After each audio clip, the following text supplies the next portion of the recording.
Good morning. आज हम हमारे नए टेस्ट पेपर का सॉल्यूशन बनाते हैं। हमारा जो टेस्ट फॉर्म नंबर है वो हमारे पास क्या है 024880 880 नंबर।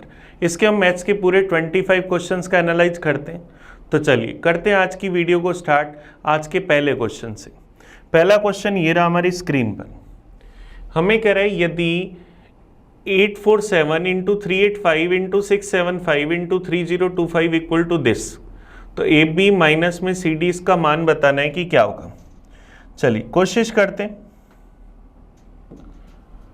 देखो हम लोगों को क्या दे रखा है 847 इंटू के अंदर 385 इंटू में 675 इंटू 3025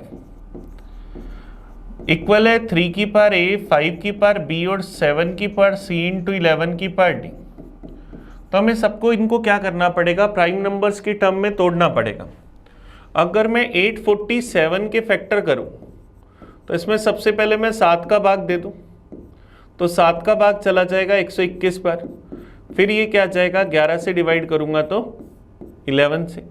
तो ये मैं क्या लिख सकता हूं 7 की पावर 1 इंटू 11 की पावर 2। 847 को हम ऐसा लिख सकते हैं 385 जो है वो क्या होगा 5 इंटू 7 इंटू 11, तीन प्राइम नंबर्स का मल्टीप्लाई होता है 5 इंटू 7 इंटू 11 का 675। इसको अगर मैं 25 से डिवाइड करूं तो मेरे पास यहां से चला जाएगा 2 बार, फिर चला जाएगा 7 पर, फिर मैं ये 3 का क्यूब 27 बन जाएगा। तो इसका मतलब मैं 675 को क्या कह सकता हूं 5 का स्क्वायर इंटू में 3 का क्यूब। 3025 को अगर अपन 25 से डिवाइड करें, 25 से क्या एक बार, फिर चला गया 2 बार, फिर एक बार, फिर 11 से डिवाइड कर दिया, तो क्या 3025 5 की पावर 2 इंटू में 11 की पावर 2 है। तो यहां से अगर अपन इन सब की पावर चेक करें तो 5 की पावर 1 2 और 2 4, 5 की पावर 5 हो गई टोटल। 3 की पावर चेक करूं तो 3 की पावर क्या आ जाएगी 3। फिर यहां से अगर अपन चेक करें मेरे पास 3 हो गया, 5 हो गया, 7 की पावर 1 केरी 2, तो 7 की पावर 2 और 11 की पावर हमारे पास क्या आ जाएगी 5। ये हमारे पास है। तो हमें क्या 7 3 5 7 11 सबकी पावर मिल गई। 3 की पावर a इंटू 3 की पावर a इंटू 5 की पावर b इंटू 7 की पावर c इंटू 11 की पावर d। तो अब यहां से अगर अपन देखें तो इनकी पावर सेम रहेंगी, तो a की वैल्यू 3, b की वैल्यू 5 और c की वैल्यू हमारे पास 2 और d की वैल्यू क्या आ जाएगी 5। हमारे पास a b c d चारों के मान आ गए। पावर्स को कंपेयर करके हमें क्या बताना है a b minus C D. तो a b 5 थी 15, सी डी 5 दूनी 10, 15 में से 10 गए तो आंसर क्या गया 5। तो ऑप्शन बी हमारे पास इसका क्या आ जाएगा आंसर। हमें सिर्फ क्या करना था इन नंबर्स को प्राइम नंबर्स की टर्म में तोड़ना था, और प्राइम नंबर्स की टर्म में तोड़ते ही हमारे पास आ गया। और वो भी प्राइम नंबर कौन से थे अभाज्य संख्या। ये भी हमारे पास कौन से थे प्राइम नंबर अभाज्य संख्या, ओड प्राइम नंबर्स कंटिन्यू 3 5 7 और 11। चलिए नेक्स्ट क्वेश्चन पर आते हैं, क्वेश्चन नंबर 52 पर।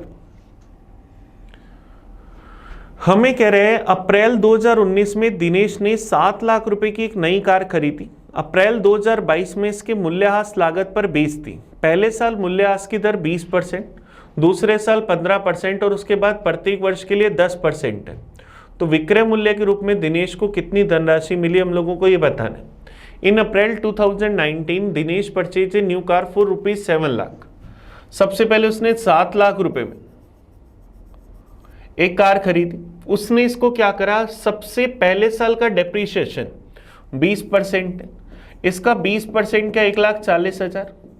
1,40,000 का डेप्रीशिएशन आया तो ये कार कितने की हो गई 5,60,000 की। अगले साल इस पर फिर से 15% का डेप्रीशिएशन आया।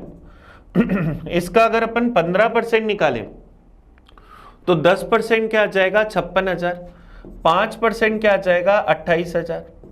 तो मेरे पास इसका टोटल डेप्रीशिएशन जो है वो मेरे पास कितना आ जाएगा 84,000।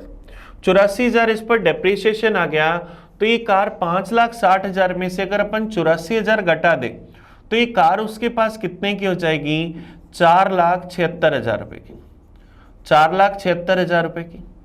अब यहां पर कह रहा है इसमें अगले साल फिर 10% का डेप्रीशिएशन आया, 10% का डेप्रीशिएशन आया, इसका मतलब कितना आ जाएगा 47,600 रुपए का। तो 4,76,000 में से अगर 47,600 घटा दो तो मेरे पास क्या जाएगा 4, 26, 27, 28, 4,28,400 रुपये। तो उसका फाइनली जो रेट आ जाएगा वो क्या आ जाएगा ऑप्शन ए। उसको कितने रुपए मिलेंगे 4,28,400, क्योंकि 2019 से 2022 तक सिर्फ 3 ही साल बनते, तो तीनों साल का हमने डेप्रिसिएशन निकाल लिया। आप अगर ऐसे नहीं करना चाहें तो 20%, 15% और 10% के 3 ये डेप्रिसिएशन हुए। 20% का मतलब 1/5, 15% का मतलब 3/20 और 10% का मतलब 1/10। तो ये 5 से 1 कम हो गया मतलब 4 हो गया, ये 20 से 3 कम हुआ इसका मतलब 17 हो गया, ये 10 से 1 कम हो गया इसका मतलब 9 हो गया। तो यहाँ से अगर अपन इसको देखें 4 से चला गया 5 बार, तो 250 से 17 × 9, तो यहाँ से मेरे पास ये क्या आ जाएगा 153। 250 से क्या हो गया 153। 250 की वैल्यू 7 लाख और 153 की वैल्यू निकालेंगे तो क्या जाएगा 4,28,400। ये हमारा आंसर आ जाएगा। ये हमने क्या करा इसमें सक्सेसिव चेंज लगा दी। चलिए नेक्स्ट क्वेश्चन पर आते हैं, क्वेश्चन नंबर 53 पर। 53 देखिए हमें क्या कहते हैं। 3 उम्मीदवारों के बीच एक गांव में चुनाव में 80% मतदाताओं ने अपने मत डाले, जिसमें से 3% मत अवैध घोषित कर दी। जीतने वाले उम्मीदवार को 42,680 मत मिले, जो कुल वैध मतों के क्या थे 55%। तीसरे स्थान पर रहने वाले उम्मीदवार के द्वारा प्राप्त किए गए वैध मतों की संख्या ज्ञात कीजिए यदि उसे कुल वैध मतों का केवल 10% मिला। अब देखो हमें पता है जीतने वाले उम्मीदवार को इतने मत मिले और ये वैध मतों के 55% थे। इसका अलावा हमें 55% की वैल्यू पता है कि कितनी है 42,680, और हमें तीसरे स्थान वाले के मत चाहिए तो वैल्यू किसकी चाहिए 10% की। तो थर्ड वाले की अगर हमें वैल्यू चाहिए तो 42,680 जो वैल्यू है वो है 55% की। वैल्यू हमें किसकी चाहिए 10% की। परसेंटेज से परसेंटेज गया 5 से गया 11 बार, 5 से अगर इसको काटेंगे 8 बार 40, बच जाएगा 2 26, फिर चला गया 5 बार, बच जाएगा 1 18, फिर मेरे पास चला जाएगा 3 बार 15, बच जाएगा 3 60, फिर चला जाएगा 6 बार। 11 से अगर इसको मैं काटूँ ये गया 7 बार, बच जाएगा मेरे पास 83, फिर चला जाएगा 7 बार, फिर चला जाएगा 6 बार। तो क्या आ जाएगा 7760। तो हमारा आंसर क्या आ जाएगा ऑप्शन ए। ये हमारे पास सॉरी ये हमारे पास क्या आया क्वेश्चन नंबर 53 का आंसर आ गया। चलिए नेक्स्ट क्वेश्चन पर चलते हैं, क्वेश्चन नंबर 54 पर। 54 में हमें देखो ये दे रखा है, इसकी वैल्यू दे रखी है a+b 30 दे रखा है, तो ab का मान बताना है कि क्या होगा। क्वेश्चन देखो हमें क्या कह रहा है √a/√b बराबर 8/3 प्लस √b/a। हमें a × b की वैल्यू बतानी है कि क्या होगी। अगर मैं इन दोनों टर्म को एक साइड ले आऊं तो √a/√b माइनस में √b/√a बराबर क्या 8/3। अब सबसे पहले अगर अपन इसका स्क्वायर कर दें तो a/b प्लस b/a माइनस में 2 बराबर 64/9। इन दोनों का अगर एलसीएम ले लूं ab ऊपर क्या जाएगा a² प्लस b² अपॉन में ab बराबर 64/9 प्लस 2। a² प्लस b² को हम क्या a+b का होल स्क्वायर माइनस में 2ab अपॉन में ab लिख सकते हैं। इक्वल यहां से मेरे पास ये क्या जाएगा एलसीएम आ जाएगा 9 9 दूनी 18, 64 प्लस 18 क्या जाएगा 82 अपॉन 9। यहां से अगर अपन a+b का मान लिखें तो a+b का मान हमारे पास क्या 30 का स्क्वायर 900 माइनस 2ab अपॉन में ab बराबर क्या है 82 अपॉन 9। क्रॉस मल्टीप्लाई कर दें तो 8100 माइनस में 18ab बराबर 82ab। ये इधर आते प्लस का क्या जाएगा 100ab बराबर 8100। तो यहाँ से ab की वैल्यू 8100 अपॉन 100 क्या जाएगा 81। तो ab की वैल्यू हमारे पास क्या जाएगी 81। ऑप्शन सी हमारे पास इसका आंसर आ जाएगा। ये अलजेब्रा का बड़ा इजी सा क्वेश्चन था, बस हमें यहाँ से रूट को हटाते ही स्क्वायर करते ही हमारा आंसर आ जाएगा। चलिए नेक्स्ट क्वेश्चन पर आते हैं 55 पर। आज के पेपर का क्वेश्चन नंबर 5। करेक्ट, ट्रेन एक स्टेशन P से दूसरे स्टेशन Q के लिए शाम को 6 बजे 75 किलोमीटर पर आवर की स्पीड से चलती है। एक अन्य ट्रेन स्टेशन Q से P के लिए 8 बजे 105 की स्पीड से चलती है। इन दोनों स्टेशनों के बीच की दूरी 690 किलोमीटर है। तो दोनों ट्रेनें किस समय मिलेंगी, हमें इनके मिलने का टाइम बताना है। एक ट्रेन चल रही है स्टेशन P से दूसरे स्टेशन Q की ओर, चलती है शाम को 6 बजे 75 किलोमीटर पर आवर की स्पीड से। दूसरी ट्रेन चलती है स्टेशन Q से शाम को 8 बजे 105 किलोमीटर पर आवर की स्पीड से, और P से Q के बीच की दूरी कितनी है, 690 किलोमीटर। हमें इनके मिलने का टाइम बताना है कि क्या होगा। टाइम बराबर क्या होगा, relative distance upon relative speed. अब रिलेटिव डिस्टेंस कब निकालेंगे, जब दोनों के चलने का टाइम सेम हो।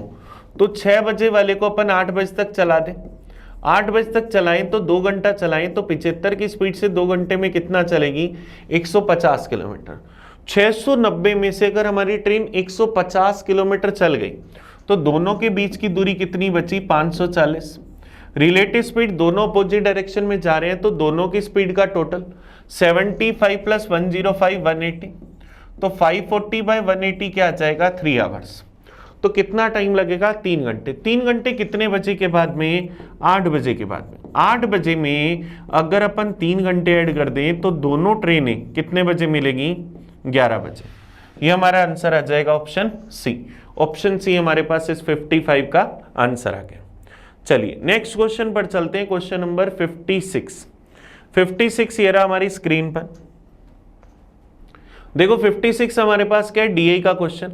निम्नलिखित तालिका में दिए गए डाटा 5 सालों में एक एकेडमी में अलग अलग खेलों में दाखिला लेने वाले लड़के और लड़कियों की संख्या को दिखाते हैं। ये अलग अलग ईयर के अंदर हम लोगों के पास अलग अलग गेम में नंबर ऑफ बॉयज और गर्ल्स हमें दिखा रखे। In which year did the academy has the highest enrolment, किस वर्ष एकेडमी में सर्वाधिक दाखिला हुआ, हम लोगों को ये बताना है।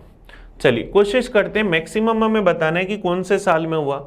ऑप्शन जो हमारे पास है वो हमारे पास कौन कौन से ईयर है, 2018, 2019, 2020 और 2022। इन चारों को चेक करना है, इसका मतलब 2021 को नहीं चेक करना। मैक्सिमम एडमिशन हमें बताना है कि कौन से साल के अंदर है। तो अब देखो ध्यान देना, 2018 में ये 40 + 6, ये 40 - 6, ये दोनों 40 हो गए, 42, 35, 37। 2019 के अंदर देखें तो 3 वैल्यू 40 से ज़्यादा, 4 वैल्यू 40 से ज़्यादा और 2 वैल्यू कम। नेक्स्ट वाले के अंदर देखें तो 3 वैल्यू ज़्यादा 3 वैल्यू कम। 2022 के अंदर देखें 3 वैल्यू 40 से ज़्यादा और 3 वैल्यू कम। तो 2018 और 19 वालों को चेक कर ले, क्योंकि इन दोनों के अंदर ही मैक्सिमम जो डाटा है वो 40+ और 40 से कम वाले कम है। तो पहले वाले को अगर मैं देखूं तो 6, 4, 10, 12, 12 और 7 क्या बनेगा, 19, 19 और 10 29, कैरी आ गई 9, 5 और 4 9 और 3 12 और 4 16, 16 और 20 और 23, 239। 2019 में अगर अपन चेक करें 1, 4, 5, 4 9, 9 और 4 13, कैरी आ जाएगी 1, 4 दूनी 8 और 3 11 और 15, 15 और 8 23। अब 239 और 233 दोनों में से मैक्सिमम क्या है, 2018। तो हमारा आंसर क्या जाएगा, 2018। बस हमें टोटल करके चेक करना था। इन दोनों को मैंने इसलिए छोड़ दिया कि 3 वैल्यू तो हमारे पास 40 से कम है और ये काफ़ी कम है, बाकी सब 40 के आसपास है। इसमें भी ये 40 से कम है, ये 40 से कम है और बाकी सब 40 के आसपास है, इसीलिए हम लोगों ने इन दोनों को सिलेक्ट करा। चलिए नेक्स्ट क्वेश्चन पर आते हैं, 57 पर।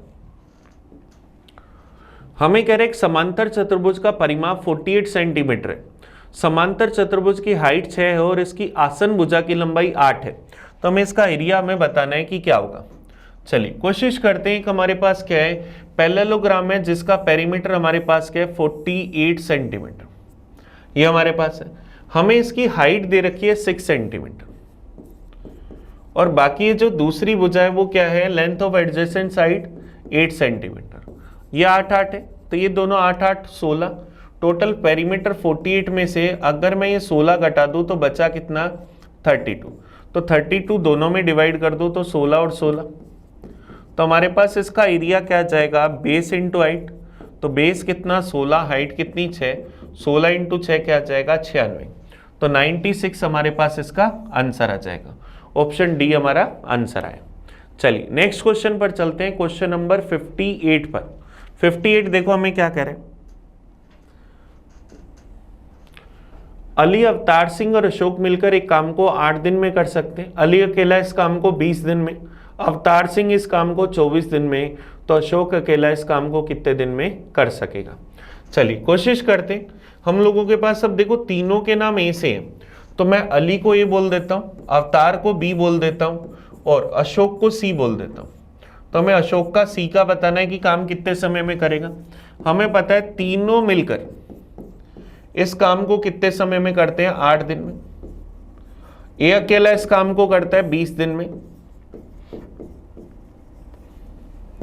और 20 काम को करता है 24 दिन में। हम लोगों को बताना है कि सी अकेला इस काम को कितने समय में करेगा। सबसे पहला काम टोटल वर्क निकाल लिया 120, इन तीनों की एफिशिएंसी 15, ए की एफिशिएंसी 6, बी की एफिशिएंसी 5, दोनों की एफिशिएंसी का टोटल 11, तीनों की एफिशिएंसी का टोटल 15, तो सी की एफिशिएंसी 4। तो सी इस काम को कितने टाइम में करेगा, 120/4, 30 दिन में। तो हमारा आंसर क्या आ जाएगा, ऑप्शन ए, ये इस काम को कितने दिन में कर लेगा, 30 दिन में। चलिए नेक्स्ट क्वेश्चन पर चलते हैं। टाइम एंड वर्क का बड़ा इजी सा क्वेश्चन था। नेक्स्ट क्वेश्चन पर आते हैं 59 पर। हमें 59 देखो ट्रिग्नोमेट्री का क्वेश्चन दे रखा है। हमें यहाँ से कह रहे हैं थीटा न्यून कोण है, तो थीटा का मान बताना है कि क्या होगा। एक तो सबसे पहले इस क्वेश्चन में ध्यान देना, ये ब्रैकेट हम क्लोज कर सकते हैं क्योंकि हम ब्रैकेट को क्लोज नहीं कर रखा हमारे पास क्वेश्चन में। चलिए कोशिश करते क्या दे क्या रखा है, कोस थीटा अपॉन में 1 plus sine theta plus cos theta upon 1 minus sine theta equal किसके है, 4 के। अब cos theta upon 1 plus sine theta का फॉर्मूला होता है 1 minus sine theta upon cos theta. Next वाली टर्म के लिए हमारे पास फॉर्मूला होता है 1 plus sine theta upon cos theta equal क्या आ जाएगा, 4। तो यहां से अगर अपन इसका एलसीएम ले तो कोस थीटा आ जाएगा, ऊपर क्या आएगा, साइन थीटा से साइन थीटा कट जाएगा, 2 अपॉन कोस थीटा बराबर 4, 2 से क्या 2 टाइम, तो कोस थीटा बराबर क्या आएगा, 1/2। अब कोस थीटा का मान 1/2 कितने डिग्री पर होता है, 60 डिग्री पर। तो आंसर क्या आ जाएगा, ऑप्शन ए। ऑप्शन ए हमारे पास आंसर आ जाएगा।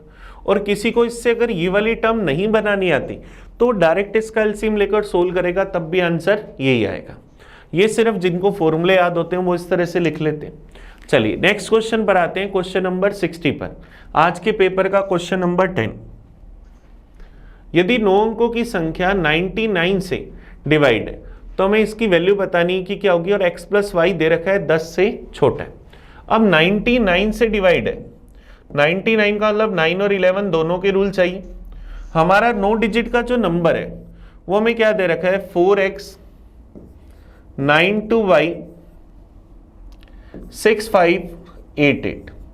अब 9 से डिवाइड का रूल लगाते हैं। सबसे पहले डिजिट के सम में 9 का भाग जाना चाहिए, ये 9 कैंसिल, 5 + 4 9 कैंसिल, 8 दूनी 16 और 2 18, ये 6 बचा। तो x प्लस वाई की वैल्यू क्या होगी, 3। x प्लस वाई की वैल्यू 3 होगी। अब 3 + 9 12 ले नहीं सकते क्योंकि दोनों का टोटल 10 से छोटा है, तो 9 से डिवाइड करते हमें पता लग गया कि x प्लस वाई का मान क्या आएगा, 3। अब 11 का रूल अप्लाई कर लेते हैं। नंबर है 4x 92 y 6588।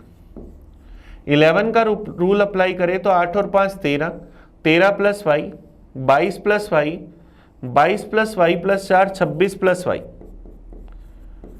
इस साइड का अगर अपन टोटल देखें तो 2 + x 8 + x 16 + x। इनका डिफरेंस 0 या 11 का मल्टीपल होना चाहिए। अब इनका डिफरेंस अगर मैं यहाँ से 11 लेता हूँ तो यहाँ से क्या आ जाएगा, 26 में से 16 गई 10, y + 10 - x बराबर 11। तो y - x बराबर 11 - 10 कितना आएगा, 1। दोनों का डिफरेंस कितना आ गया, 1। y + x की वैल्यू 1, y + x की वैल्यू 3, तो y क्या होगा, दोनों के टोटल का आधा, तो 4/2 क्या आया, 2। x क्या होगा, दोनों के डिफरेंस का आधा, 1, तो हमें बताना है क्या, 2y minus x. y minus x बताना है तो 2 माइनस 1, तो 2 इंटू 1 क्या आ जाएगा 2। तो हमारा आंसर क्या आएगा, ऑप्शन सी। ऑप्शन सी हमारे पास आंसर आ जाएगा। अगर मैं यहां से इसके बराबर में अगर 0 लेता तो y माइनस एक्स बराबर आ जाता नेगेटिव टर्म के बराबर माइनस टर्म के, तो वो हम लोग ले नहीं सकते थे क्योंकि हमें पता है x प्लस वाई का टोटल 10 से कम है। यहां से अगर मैं इसको चेंज करके लिखता y प्लस 10 माइनस एक्स बराबर अगर 0 लिखता तो y माइनस एक्स बराबर माइनस 10, तो x माइनस वाई मेरे पास क्या आ जाता 10। x माइनस वाई अगर मैं 10 लिखता, x प्लस वाई 3 लिखता तो x का मान दोनों के टोटल का आधा पॉइंट में आ जाता, जो कि पॉसिबल नहीं है, इसीलिए हमने इसको ऐसा नहीं करा। चलिए नेक्स्ट क्वेश्चन पर आते हैं, क्वेश्चन नंबर 61 पर। रुपए 20 की एमआरपी के साथ एक catch Cola 300 ml hyper market में 2 खरीदो 1 मुफ्त पाव के ऑफर के साथ प्रदर्शित की जाती है। इस ऑफर के साथ हाइपर मार्केट कितने % का डिस्काउंट दे रहे हैं? हमें कह रहा है बाय 2 गेट 1 फ्री, 2 खरीदो 1 फ्री पाओ, ये बताना है कि कितने % का डिस्काउंट है। तो देखो यहां से हमें पता है कि डिस्काउंट परसेंटेज में बदलने का छोटा सा फॉर्मूला होता है, free articles upon total articles into 100%। तो फ्री आर्टिकल कितने हैं 1, टोटल कितने आर्टिकल है 3, परसेंटेज में चाहिए इंटू करा 100% से, 1/3 की वैल्यू क्या आएगी 33 से 1/3%। तो ये डिस्काउंट स्कीम कितने की है 33 से 1/3% की या 33.33% की, ये हमारा आंसर आ गया। चलिए नेक्स्ट क्वेश्चन पर चलते हैं, क्वेश्चन नंबर 62। 120 रुपए का भुगतान 10 रुपए, 5 रुपए और 2 रुपए के सिक्कों के रूप में किया जाना है। इनके लिए कुल 25 सिक्कों का उपयोग किया गया। निम्नलिखित में से कौन सी संख्या भुगतान के लिए उपयोग किए गए 10 रुपए के सिक्कों को रिप्रेजेंट करती है? टोटल हमारे पास है ₹120, जिनके लिए हमारे पास क्वाइंस का जो वेरिएंट है वो हमारे पास किस तरह के हैं, 10 रुपीज के, 5 रुपीज के और 2 रुपीज के। हमारे पास टोटल क्वाइंस 25 है, टोटल जो क्वाइंस है वो हमारे पास कितने हैं 25। हमें फाइंड करना है कि 10 रुपीज के क्वाइन कितने थे। अब देखो यहाँ कुछ भी नहीं दे रखा तो हमें इसके ऑप्शन की मदद से करना पड़ेगा। अगर नंबर ऑफ क्वाइंस अगर मैं 10 रुपीज के 6 लेता हूँ, पहला ऑप्शन उठाता हूँ 6, तो ये 60 रुपीज बनेंगे। अब ये 60 रुपीज बनेंगे तो यहां से मेरे पास कितने क्वाइन बचेंगे 19। अब 19 क्वाइंस बचेंगे, अगर मैं कहीं भी डिवाइड करता हूं तो मेरे पास एक वैल्यू ओड आएगी। 19 क्वाइन को अगर मैं 10, 9 या किसी में भी डिवाइड करता हूं तो यहाँ 10 और 9 में डिवाइड करूंगा तो मेरे पास यहाँ से कितने रुपए बनेंगे 50 रुपए, यहाँ से 18 रुपए, तो मेरे पास कितने बने 68 रुपीज। लेकिन मुझे कितने चाहिए थे 70 रुपए। अब इसको जैसे ही 11 और 8 करता हूं तो ओड वैल्यू आ जाएगी, तो ये नहीं हो सकता। फिर नेक्स्ट अपन चेक कर लेते हैं 5 से, तो मैं ये 6 वाला हटा देता हूं यहां से। अब अगर अपन 10 रुपीज वाले नंबर ऑफ कॉइन्स 5 लेते हैं तो ये कितने रुपए बने 50 रुपीज। 120 में से 50 रुपीज ये बने तो 70 रुपीज चाहिए थे। 25 में से 5 कॉइन यहाँ गए तो बचे 20 कॉइन। दोनों को अगर 10-10 कॉइन बांट दिए जाएं तो 50 रुपीज ये रहे और 20 रुपीज ये रहे, तो दोनों से क्या टोटल 70 रुपीज बन रहे। तो हमारा आंसर क्या जाएगा ऑप्शन बी, 5 इसको पूरी तरह से सेटिस्फाई करेगा। तो हम लोग इस क्वेश्चन को ऑप्शन की मदद से यहाँ पर कर पा रहे हैं। हाँ, अगर हमें कुछ और वैल्यू दी होती, कोई रेशियो दिया होता, कोई वैल्यू दी होती तो अपन इसको डायरेक्ट उसकी मदद से भी कर सकते थे। चलिए नेक्स्ट क्वेश्चन पर आते हैं, क्वेश्चन नंबर 63 पर। देखो 63 हमारे पास ट्रिग्नोमेट्री का क्वेश्चन है। Sine alpha plus cos alpha बराबर 2/√3 है, तो tan alpha plus coat alpha का मान बताना है कि क्या होगा। चलिए हमें फाइंड क्या करना है, tan alpha plus coat alpha. अब टेन अल्फा को और कोट अल्फा को अगर अपन साइन कोस की टर्म में बदलें तो sine alpha upon cos alpha plus cos alpha upon sine alpha, इसका एलसीएम हमारे पास क्या जाएगा साइन अल्फा कोस अल्फा, ऊपर क्या आएगा sine square alpha plus cos square alpha. अब sine square alpha plus cos square alpha हमारे पास क्या बन जाएगा, ये तो हमारे पास 1 बन जाएगा। Sign square alpha plus cos square alpha क्या बन जाएगा, 1 बन जाएगा। तो हमें क्या चाहिए, 1 upon sine alpha cos alpha, इसका मान हमें चाहिए। अब हमें क्या दे रखा है, sine alpha plus cos alpha बराबर 2/√3 दे रखा है। तो अगर मैं इसका स्क्वायर कर दूं तो क्या आएगा, sine square alpha plus cos square alpha plus 2 sine alpha cos alpha बराबर 2/√3 का स्क्वायर करूंगा तो क्या आ जाएगा, 4/3। अब मुझे पता है कि sign square alpha plus cos square alpha का मान क्या होगा, 1। ये 1 उधर जाते ही माइनस का, तो क्या आ जाएगा 2 sine alpha into cos alpha बराबर 4/3 माइनस 1। तो यहाँ से क्या आ जाएगा 1/3।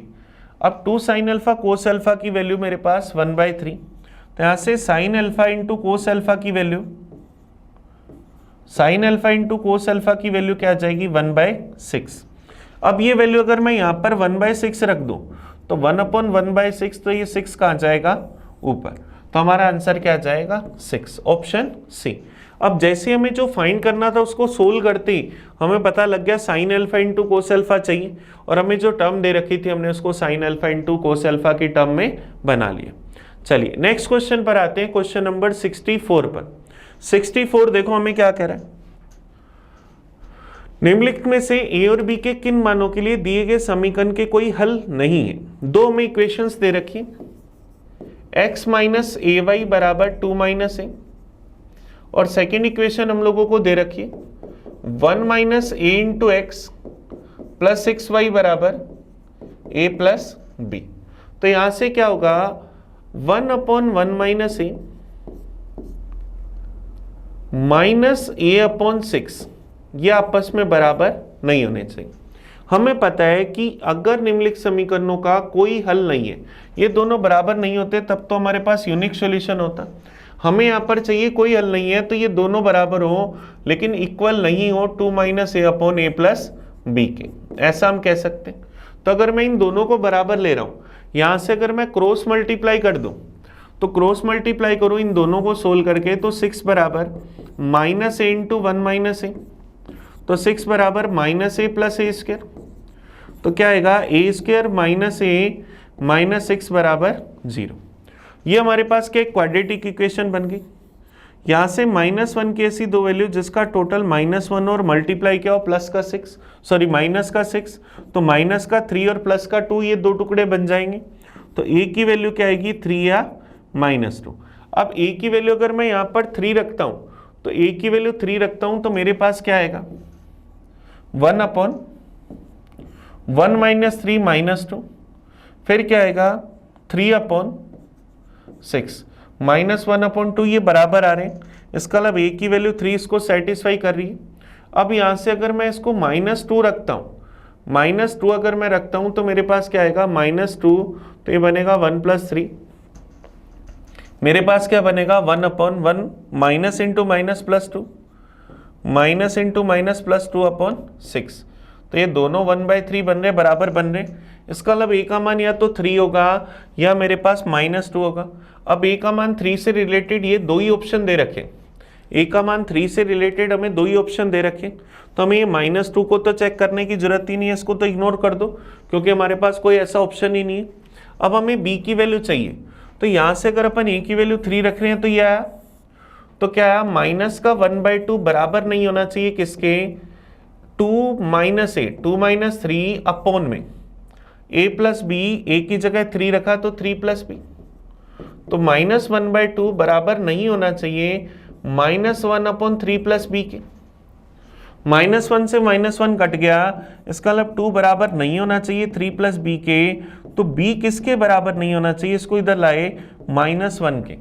तो हमारा आंसर क्या आ जाएगा, a इक्वल होना चाहिए 3 के और b इक्वल नहीं होना चाहिए -1 के। ये हमारा आंसर है। तो ऑप्शन बी हमें यहाँ से मिल गया। सबसे पहले हमें कहा कि हमें इसमें कोई सॉल्यूशन नहीं चाहिए, इनका कोई हल नहीं होना चाहिए। कोई हल नहीं होना चाहिए इसका मतलब ये दोनों लाइनें क्या होनी चाहिए, एक दूसरे के समांतर होनी चाहिए।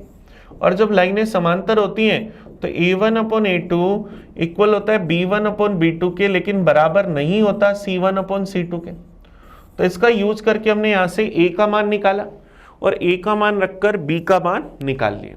चलिए नेक्स्ट क्वेश्चन पर आते हैं 65 पर। ओ एक वृत्त का केंद्र है, इस वृत्त के एक दीर्घचाप BC पर एक बिंदु है। हम सबसे पहले एक सर्किल बना लेते हैं।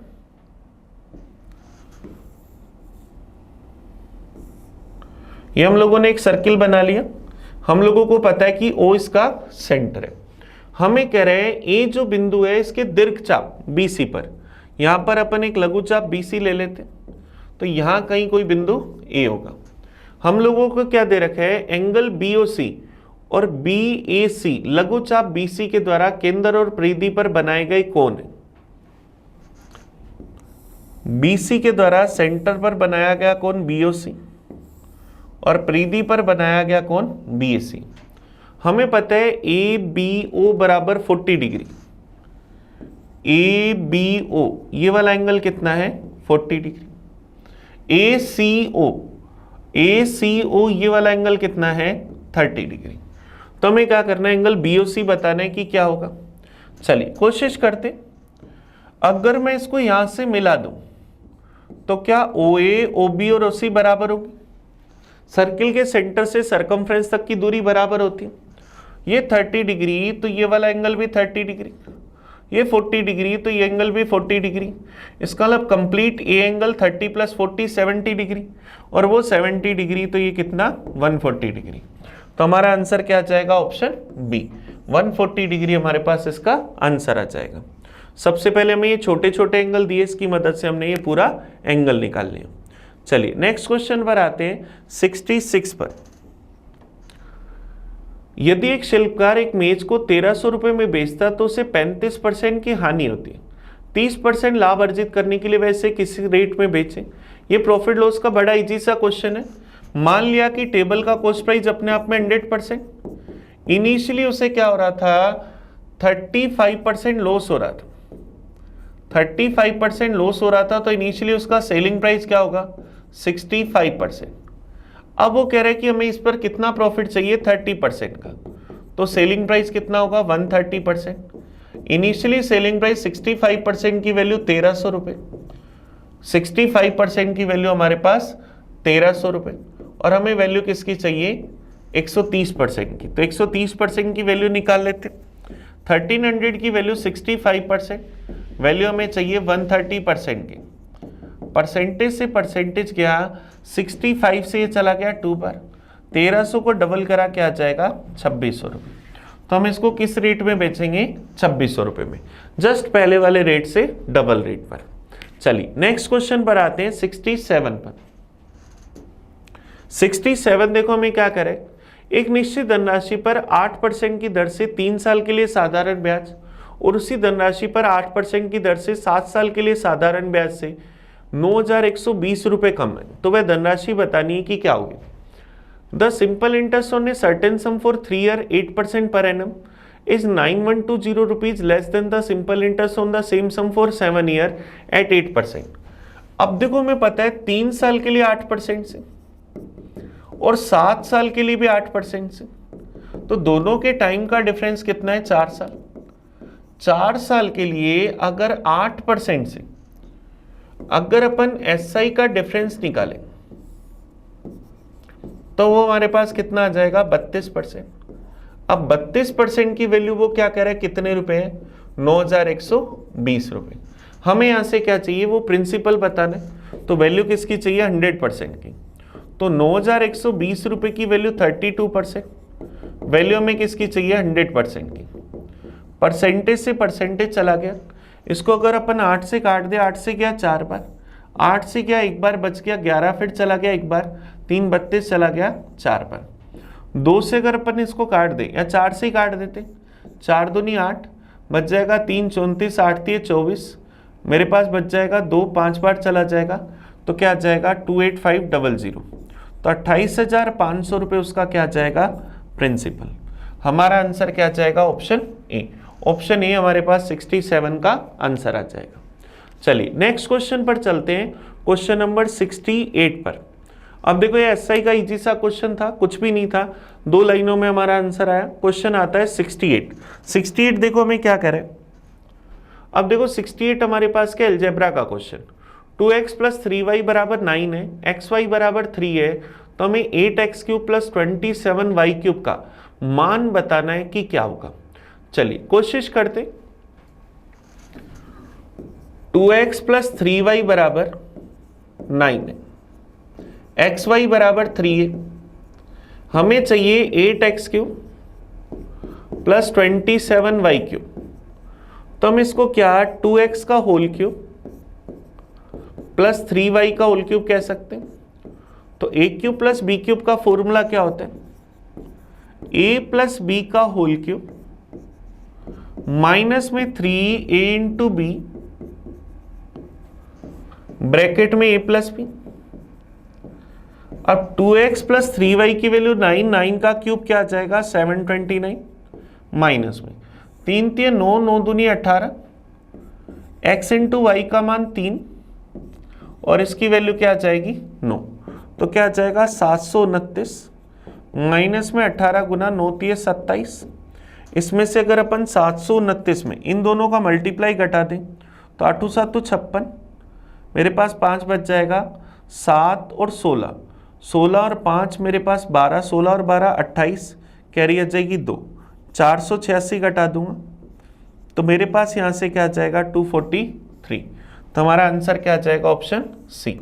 ऑप्शन सी हमारे पास इसका आंसर आ जाएगा। अब ये अलजेब्रा का डायरेक्ट फॉर्मूला बेस्ड क्वेश्चन था, बस आपको फॉर्मूला आ जाता है तो आप बड़े आराम से इसका आंसर निकाल सकते हैं। चलिए नेक्स्ट क्वेश्चन पर आते हैं, क्वेश्चन नंबर 69 पर। अमन ने 15% वार्षिक साधारण ब्याज की दर से 1,92,208 रुपए की राशि उधार ली। पहले साल की समाप्ति में उसने उधार ली गई मूल राशि की वापसी के लिए 20,196 रुपए चुकाता है। अमन दूसरे वर्ष की समाप्ति पर सभी लंबित बकाया राशि का भुगतान करता है, जिसमें पहले साल के दौरान अर्जित ब्याज का भुगतान भी शामिल है। वह दूसरे वर्ष की समाप्ति पर कितना भुगतान करेगा। अब देखो रेट हमारे पास कितनी है 15%, टाइम है 2 साल। हमने सबसे पहले साल जो प्रिंसिपल उधार लिया था वो कितना है 1,92,208 रुपए। अब सबसे पहले 1,92,208 रुपए हमने एक साल रखे, इसमें से अगले साल हमने 20,196 रुपए चुका दिए। तो 1,92,208 में से अगर 20,196 में घटा दो, 8 में से 6 गए 2, 10 में से 9 गए 1, फिर 11 में से मेरे पास 1 में से 1 गया 0, फिर मेरे पास यहाँ से चला जाएगा 2 में से 0 गया 2। इसको अपन इस तरह से लिखकर ही घटा लेते हैं। हमारे पास थे 1,92,208 रुपये। 1,92,208 रुपये में से हमने 20,000 रुपये 20,196 रुपये पे कर दी, तो हमारे पास कितने रुपए बचे 1,72,012 रुपये। तो इसका मतलब दूसरे साल हमारे पास 1,72,012 रुपये पर ब्याज लगेगा।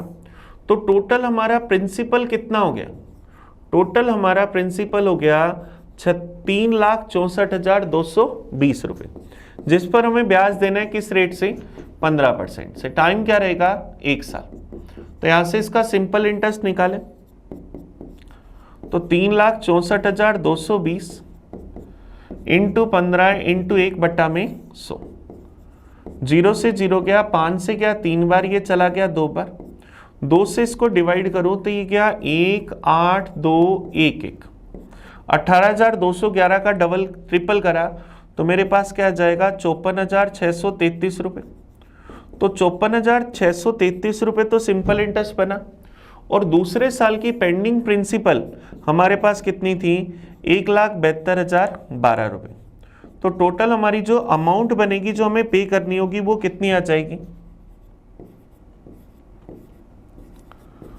तो क्या जाएगा 2,26,645 रुपये। तो आंसर क्या जाएगा ऑप्शन ए। अब अगर मैं इसको इस तरह से दोनों का टोटल प्रिंसिपल निकाल के कैलकुलेशन नहीं करता तो हमारी कैलकुलेशन बहुत बड़ी जाती। पहले हम स्टार्टिंग अमाउंट पर प्रिंसिपल पर एसआई निकालते, फिर टोटल मेरे पास प्रिंसिपल में से घटाकर नई जो प्रिंसिपल आती है उस पर निकालते, दोनों का ऐड करते, बची प्रिंसिपल ऐड करते तो ज़्यादा टाइम लगता। इस तरह से हमने डायरेक्ट कर लिया। चलिए नेक्स्ट क्वेश्चन पर आते हैं 70 पर। एक समद्विबाहु त्रिभुज की यदि असमान भुजा 8 मीटर की है, 8 सेंटीमीटर की है और समान भुजा 5 सेंटीमीटर की, तो हमें त्रिभुज का क्षेत्रफल बताना है कि क्या होगा।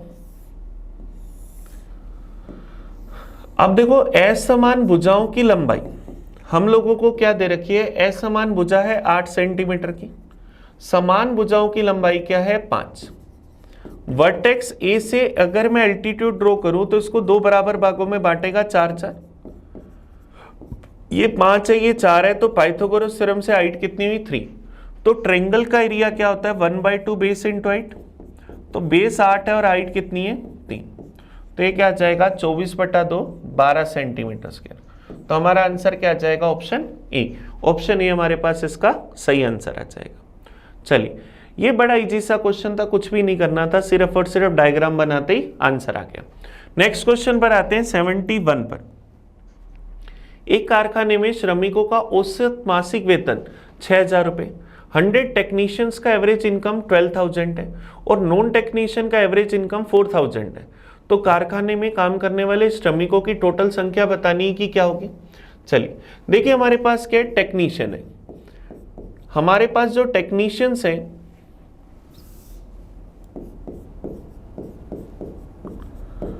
उनकी संख्या कितनी है 100 और उनकी एवरेज सैलरी कितनी है 12,000 रुपए।